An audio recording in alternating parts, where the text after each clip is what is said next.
கலியுகத்துல கந்தசஷ்டி கவசத்தை ஒரு நாளைக்கு 36 முறை படிக்கிறதுக்கு நேரம் இருக்காதுன்னு தான் அதுலயே சூட்சுமமாக ரகசியமாக ஒரு விஷயம் சொல்லப்பட்டிருக்கு.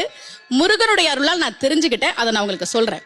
ரவண பவச ரரரரரரா ரிவன பவச ரிரிரிரிரிரி, இதுக்கெல்லாம் என்ன அர்த்தம் நான் தேடி தேடி தேடி முருகன் அருளால் தெரிஞ்சுக்கிட்டேன். சரவண பவ முருகனுக்கான மந்திரம், இதை 6 முறை சொல்லணும். இப்ப சாவ தூக்கி பின்னாடி போட்டீங்கன்னா ரவண பவச, அத 6 முறை சொல்லணும். இப்ப ராவ தூக்கி பின்னாடி போட்டா வனப வசர, வாவ தூக்கி பின்னாடி போட்டா நபவ சரவ, இப்ப நாவ தூக்கி பின்னாடி போட்டா பவ சரவண, பாவ தூக்கி பின்னாடி போட்டா வசர வனப. ஒன்னொன்னையும் 6 முறை சொன்னா 6 × 6 36 வரும்.